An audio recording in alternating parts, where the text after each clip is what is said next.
What up, fuckers? It's Andy of the One Up Pod. You found me in a remote cabin high up in the mountains as I planned to watch a meteor shower all by myself for some reason.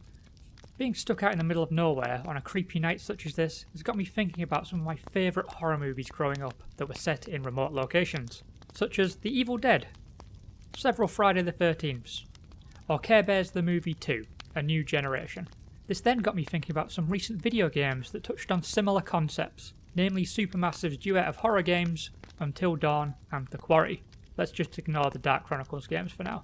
These games are very different in many ways, but share just enough connective tissue to make a competitive comparison interesting. Certainly enough to keep me entertained while I wait for this meteor shower to start, and stave off that unshakable feeling that I'm being watched.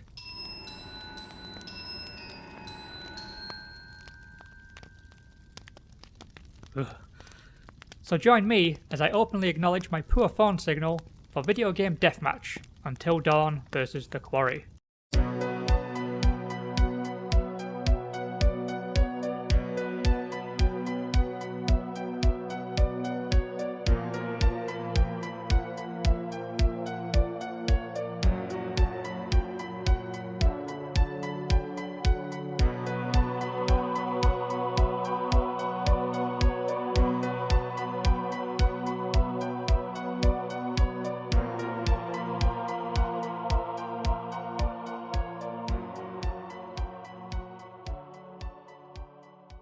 For this episode, I will be looking at 5 categories. 1. Characters. 2. Story. 3. Location, location, location. 4. Gameplay. And 5. The scare factor. The game with the most wins will be declared the winner. Oh, the meteor shower's starting. Ah, shit. I left my telescope in the car. Just hold on a second while I go outside and get it.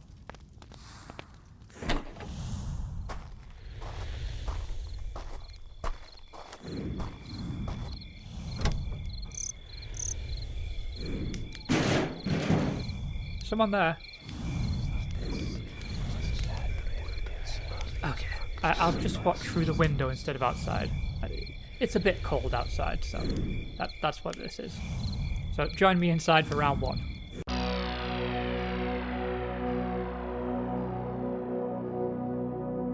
Round 1. Characters.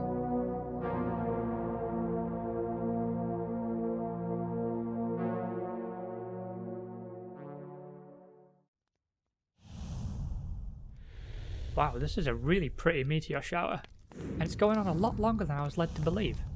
It almost makes the crazy amount of money I spent on this Airbnb worth it. So for this category, we'll focus primarily on the core cast, as they're the ones you're trying to keep alive, or trying to kill off as dramatically as possible, so their effectiveness as characters is important. I will name the actors of key characters, but not for everybody. I don't mean to be disrespectful to the cast, but I've only got so much time on my hands, so I need to prioritise. What the fuck? My power just went out. It's okay, I'm pretty sure I saw a flashlight in one of these drawers. King James Bible? No, that's not it. Aha! Found it. Wait, what is this?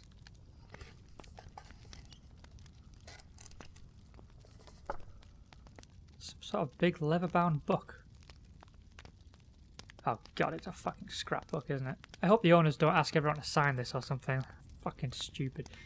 Wait, what's this? Wait, this is weird. It's full of old newspaper clippings. According to the stories, the last time a meteor shower was seen over these mountains, a terrible tragedy befell a cabin of 7 teenagers. A distress call was made, and by the time authorities reached them, all but one of the teens was dead, and the sole survivor was committed to an insane asylum. He was accused of the murders. But this is a frankly poor choice of decor for a rental. I would have suggested a coffee table book of tasteful nude photographs, but that's just me. So, Until Dawn has 8 playable characters. We have Sam, played by hero star Hayden Panettiere, Chris, Matt, Ashley, Emily, Mike, played by Agents of S.H.I.E.L.D. standout Brett Dalton, Jess, and finally Josh, played by baffling Oscar winner Rami Malek. Sam, Chris, and Ashley are all immediately likeable characters. Mike starts out quite abrasive and unlikable, but assuming you keep him alive long enough, goes through the best character arc in the game, and becomes the game's de facto Bruce Campbell role. He is the unlikely hero / punching bag. Jessica and Emily are both annoying and varying degrees of awful to be around. It will depend on the person you ask which one is the worst, but without fail, when someone has to choose their least liked character, it's one of these two. Matt is largely just forgettable. He's amenable enough that you tried to keep him alive, but you would accept him as collateral damage if he did die. And Josh is a creepy little weirdo. There's a good balance of characters here, some you root for, some you actively conspire against, and some that surprise you along the way. It ensures every playthrough, with every possible combination of survivors and fatalities, results in an entertaining story. I should probably find that fuse box, instead of talking into a flashlight.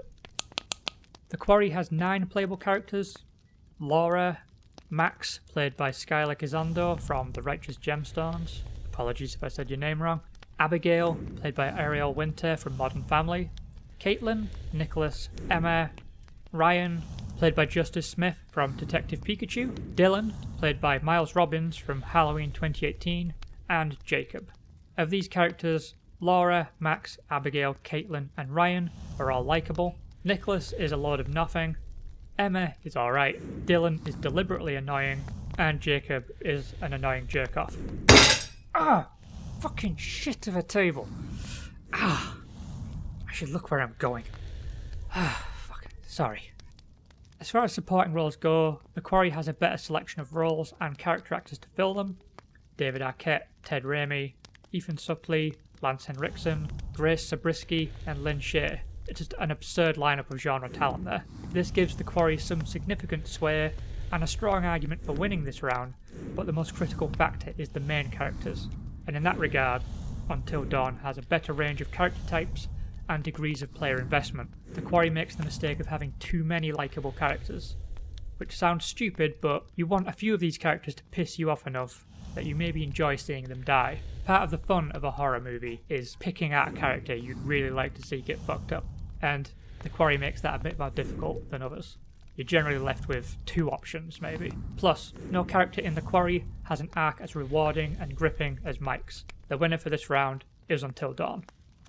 Ah, I found the switch. Oh, Jesus! I thought I saw something outside. I'm sure it's just a large raccoon or something.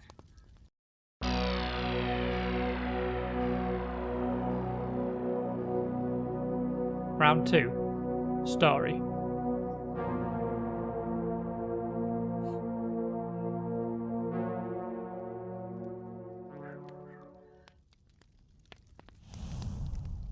While stories are not critical to a good horror game, it is appreciated when one tries to keep the player guessing all the way. Both Until Dawn and The Quarry are loaded with plot twists, surprising pivots, and monstrous mythology. I will avoid explicit spoilers here because part of the fun of these games is discovering the beats by yourself in your own way. I will address the approach to both stories and their effectiveness at telling them, but in doing so certain details can't be avoided. So if you'd rather not hear anything story related, I will provide a warning and then a timestamp to skip ahead. I'm considerate like that. I've really started to notice how quiet it is around here. It's weirding me out. I'm going to stick the radio on in the background so all the creaking and bumping noises don't give me a nervous breakdown. Breaking news. Trevor Ames, the mass murderer responsible a conveniently timed news alert. Massacre has broken out in a maximum security mental health facility. Police warn people in the Witches Pass region to be on the lookout for. What the fuck is this? Interference or some shit.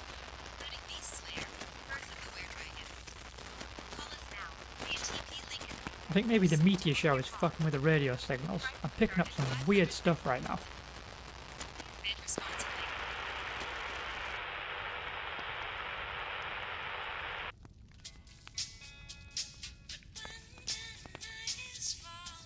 Okay, enough of this shit.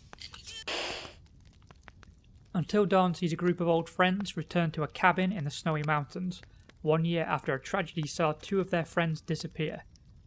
As the night progresses, things begin to feel off as some of the friends appear to see spooky apparitions, others are terrorised by a psycho clown in a mask, all while being spied on by another creepy dude with a gas mask and a flamethrower. It's a lot to take on, but the game's initial phases balance out these seemingly separate dangers really quite well, and the dread builds effectively until the big reveal shifts things into focus, introducing Wendigos into the mix. Hello? Can I help you? I'm one of the park rangers. I don't know if you heard, there's a masked madman on the loose. So please remain locked up and... Fuck! Fuck. He just slashed that man's throat. I need to barricade this. Oh, fuck, there's blood coming out of the door. You! Fucking... slipping. Hopefully this will hold.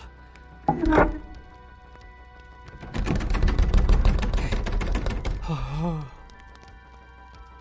While I go and check the back door is secure, let's quickly get into the quarry. The quarry has fewer moving parts, but keeps things more focused and can spend more time sustaining its build without having to constantly throw curveballs in. There's some initial misleads involving a hillbilly family, but the crux of the story involves a werewolf curse, which brings with it some ghostly elements. Both games offer interludes where a character discusses your progress.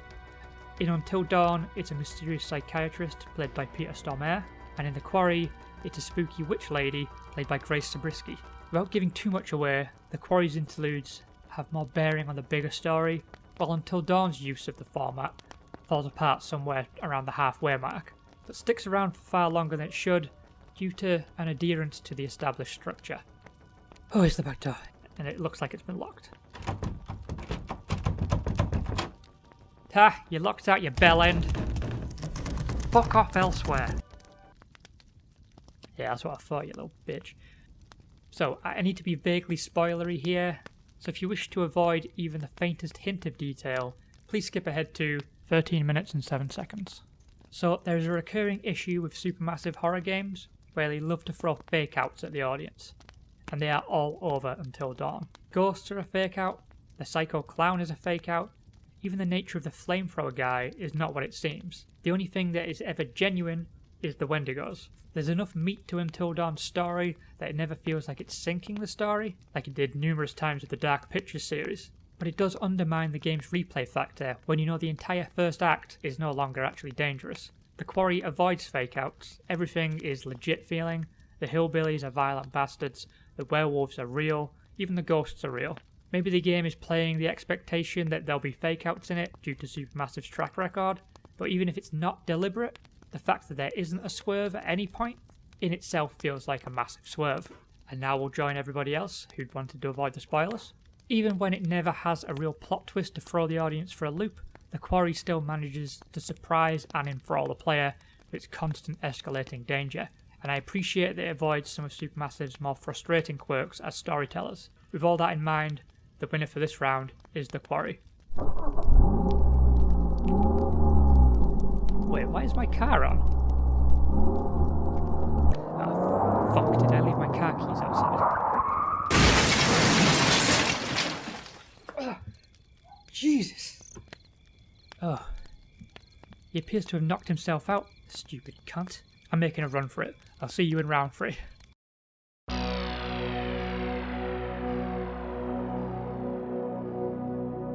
Round 3. Location.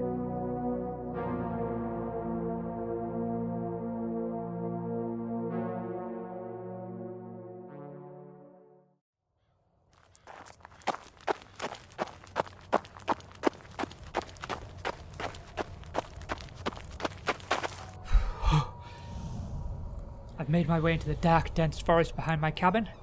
I need to make it inland and find some help. I'm sure I passed a ranger station along this way. As I now realise, the importance of a location cannot be overstated.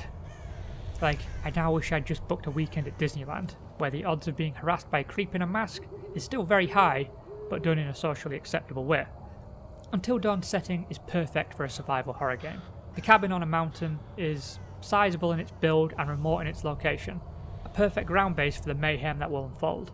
There's also the deep and treacherous mines, a rickety watchtower, and a burnt out insane asylum nestled in the mountains, with winding and barren paths connecting them all. Every step of your journey through the setting is creepy and makes perfect sense for this story. Fuck, I think he's on my trail. I'm gonna hide behind this tree.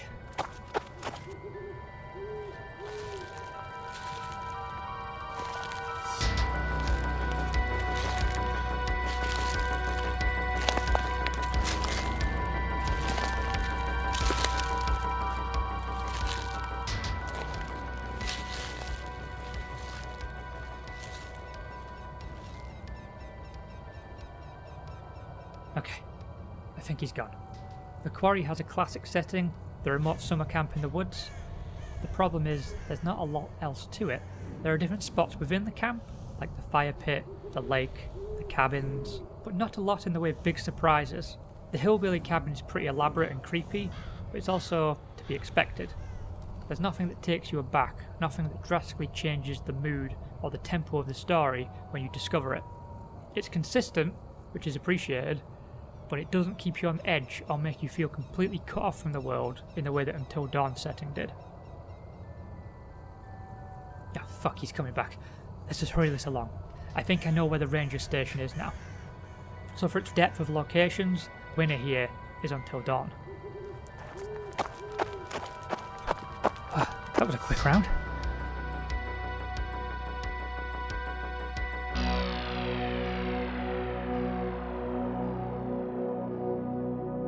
Round 4. Gameplay.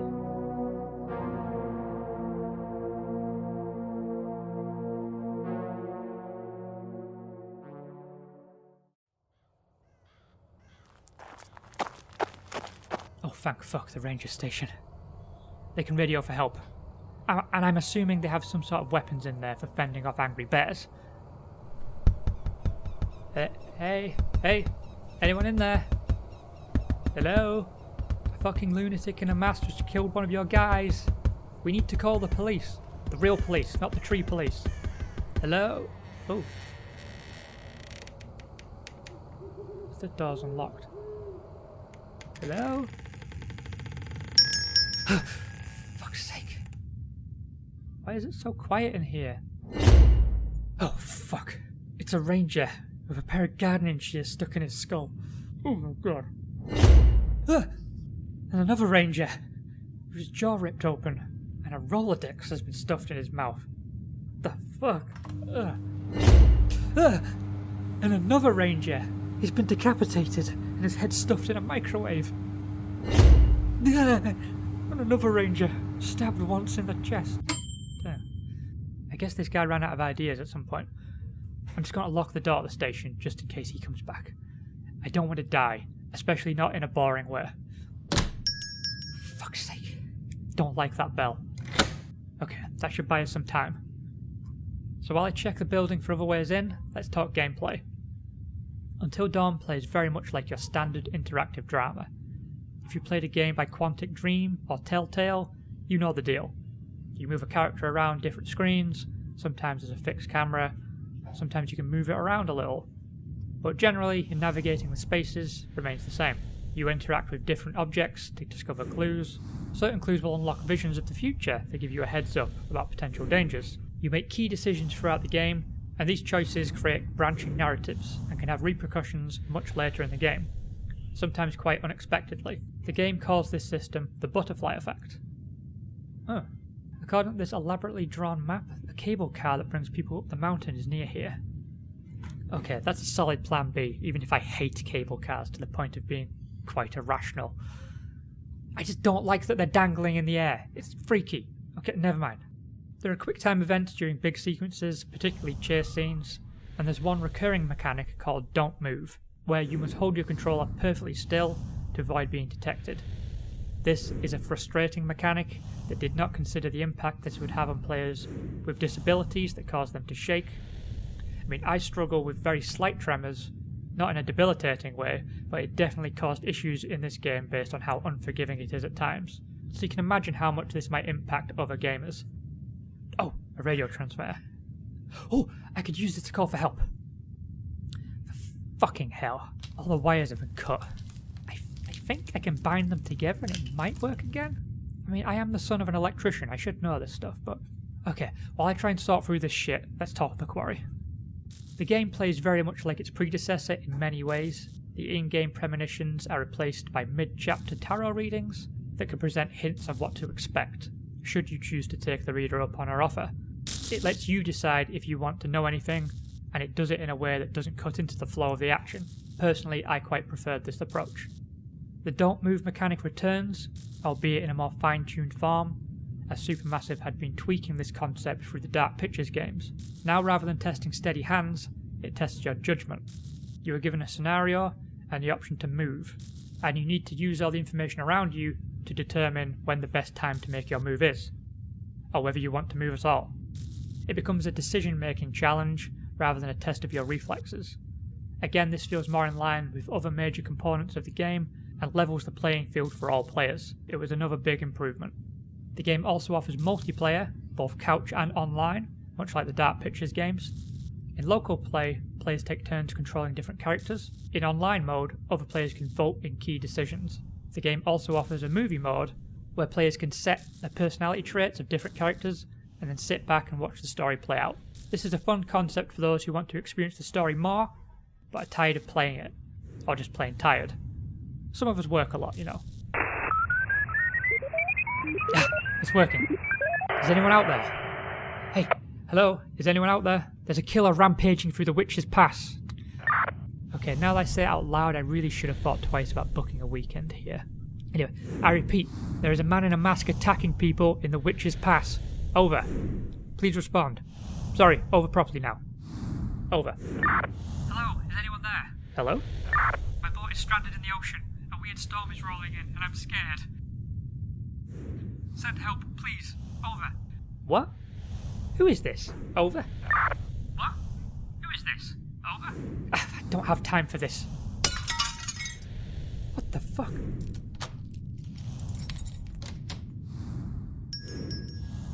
Fuck.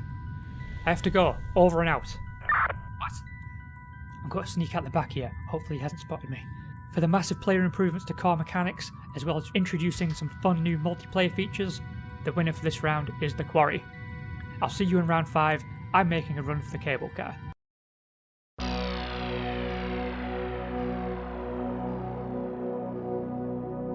Round 5. The scare factor.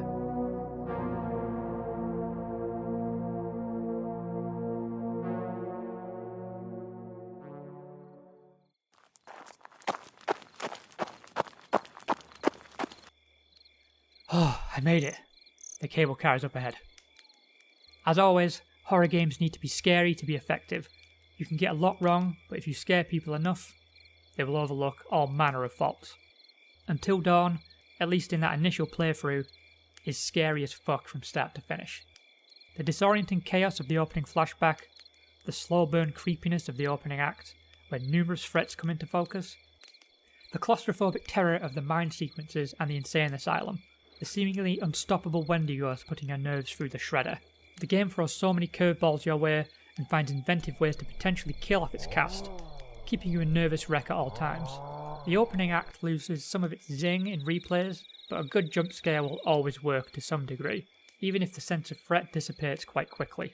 However, everything in the final 2 acts remains gripping and terrifying no matter how many times I return to it. It's a perfectly executed horror movie turned into a video game. Okay, I'm at the cable car station. Oh, thank fuck the cable car's still here.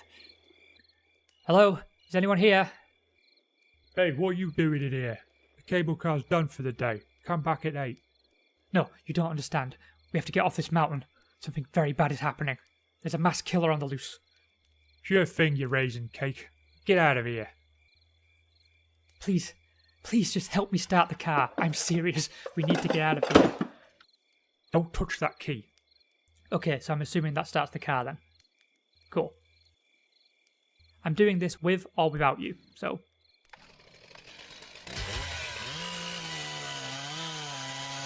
Oh, fuck.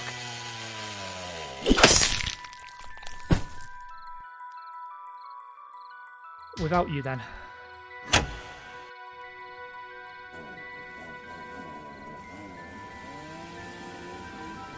Shit. He's trying to block me getting to the car. It's already in motion.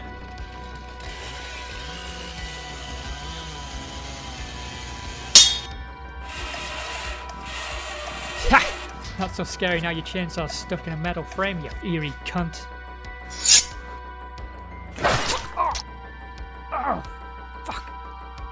Fuck this. Oh, wow. I made the jump. And he can't reach me. But... he got me pretty good. That's a pretty deep stab. Oh boy. Okay. Let me check this emergency bag on the cable car. I'm sure there's something. Okay, there's a flare gun. A pack of gum. And a Walkman with a Christmas mega mixtape inside it. Oh, fuck. Okay. Well, none of this is particularly useful for a stab wound. I think I'll be okay. I can get to the hospital once I'm back on the ground. Oh. If I get desperate, I'll just stick the wound together with the gum. It's grape flavour, never mind. No. So I've got a ways to go to reach the bottom, so let's finish talking about the quarry. Tastes like pennies. The quarry is noticeably less successful at creating atmosphere in the opening moments. It's more focused on establishing characters and the central location. But when things escalate into horror, it has a more sustained aura of danger because the nature of the threat is more focused. Most of the quarry is about werewolves. It only briefly shares a spotlight of psycho hillbillies, and even then their story is very much tied into the werewolves. So most of the quarry scares revolve around that one thing. Until Dawn had to portion out different types of scares for the first half of the game's story, and it led to a very different mood. The quarry scares come in the form of sudden attacks and mounting suspicions about who is infected with the werewolf curse. The game does lean on the former more than the latter, but the scenes where you are trying to work out who's a werewolf tap into that paranoia of one of the best scenes in Until Dawn's third act. Oh wow, the meteor shower's still going. I didn't notice. It looks really pretty from here. Is this the best scene in the house? Pool of blood? When the quarry works, it's incredibly effective. But the game lacks the crushing isolation and suffocating atmosphere of Until Dawn. And while Until Dawn's horror is broader and less focused, it does mean it gets to try more things, even with the greater frequency of fake-outs. The scares in Until Dawn feel more thought out and memorable. Fuck, those meteors are getting close. What the... What the... Oh, fuck off. Somehow he managed to climb onto the fucking car.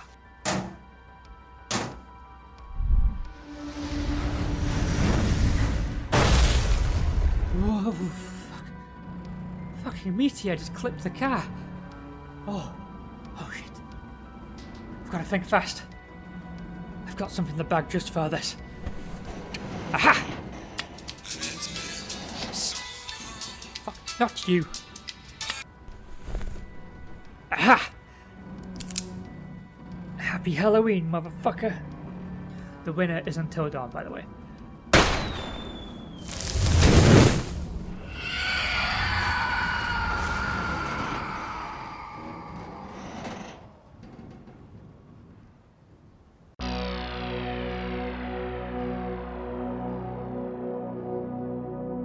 Final thoughts.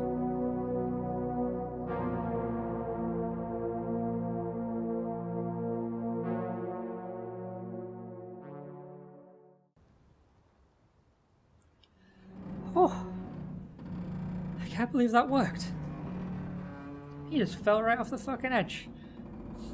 Oh, but that meteor seems to have damaged this cable car pretty badly.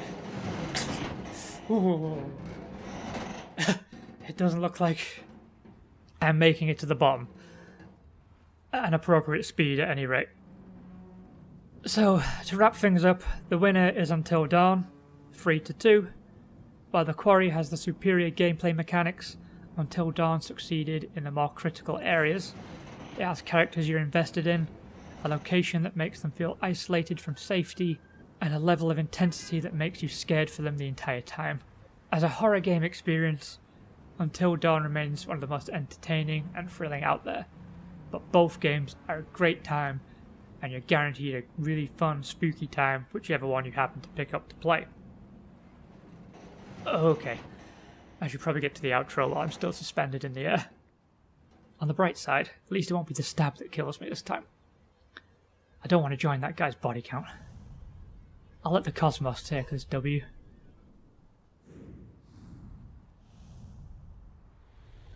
So, thank you for listening. If this was your first video game deathmatch, please go back and listen to previous episodes. And if you're new to the podcast entirely, also check out all of our other content. You can find me on Twitter at truly_defective, and you can find the podcast on Twitter and Instagram at OneUpPod. That's 1UPP-odd, with 1D.